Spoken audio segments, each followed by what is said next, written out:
조수영 변호사입니다. 저는 이혼 상속 사건 외에도 업무상 횡령, 절도, 상해, 성범죄 사건 등 다양한 형사사건을 진행하고 있는데요. 성범죄 사건의 경우 대형 로펌 출신 형사 전문 변호사인 홍정원 변호사님과 협업하여 진행하고 있습니다. 성범죄 피해자 사건의 경우 주로 제가 진행하고, 성범죄 피의 사건의 경우는 주로 홍정원 변호사님이 진행하고 있습니다. 제가 수행한 성범죄 고소대리 사건 중 끝까지 부인하던 가해자에게 결국 징역 2년형이 선고된 사례에 대해서 소개하겠습니다.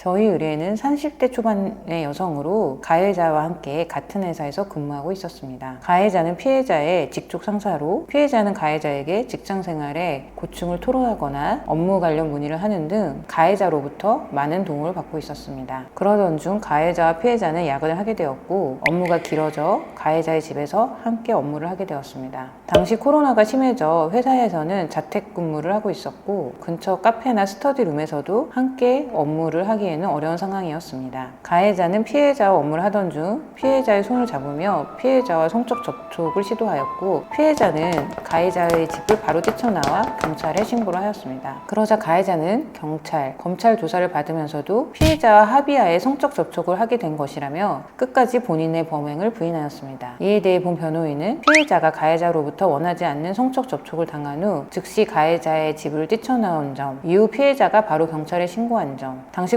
코로나가 심각한 상황이라 어쩔 수 없이 가해자의 집에서 일을 하게 된 점 등에 대해 적극 주장하였습니다. 또한 피해자가 가해자의 집을 나와 친구에게 울면서 전화한 녹취 파일 및 상해 진단서 등을 증거로 제출하였습니다. 하지만 가해자는 908 기소된 이후에도 본인의 범행을 끝까지 부인하였고, 피해자는 법정에서 증인으로 진술을 하게 되었습니다. 저는 수사 기록 중 피해자가 열람 등사 가능한 부분에 대해서 사전에 열람 등사를 한 후 피해자와 면담을 마치고 증인 신문기일에 피해자와 함께 대동하여 피해자와 가해자의 진술을 면밀히 살폈습니다. 이후 고소대리인 의견서를 통해서 피해자가 수사 단계부터 현재까지 성범죄 피해를 당한 사실을 일관되게 진술하고 있는 점, 피해자가 범행을 당한 후 친구와 통화한 내역을 보면 성범죄 후 피해를 당한 사실에 대해 분노하고 오열하고 있는 점, 그의 수사보고서 내용과 피해자의 진술 내용이 일치한다는 점을 적극 주장하였습니다. 그 결과 법원에서는 가해자가 끝까지 부인하는 상황에서도 가해자를 징역 2년형에 처한다는 판결을 내렸습니다. 특히 재판부에서는 가해자의 주장을 배척하며 피해자에게 피해자 다음을 강요해서는 안 된다는 취지의 판결을 내렸습니다. 이 판결을 보고 성범죄에 대한 인식이 사회 전반적으로 많이 바뀌었음을 알 수 있었습니다. 이 사건은 의뢰인이 수사 초기부터 변호사의 조력을 받아 적절히 대응함으로써 억울한 상황에서 벗어날 수 있다는 점에서 큰 의의가 있었습니다. 특히 저는 형사, 성범죄 전문 홍정원 변호사님과 논의하에 가해자의 관점, 피해자의 관점에서 다각적으로 사건을 분석할 수 있었고, 가해자 주장의 모순성을 밝혀냄으로써 좋은 결과를 이끌어낼 수 있었습니다.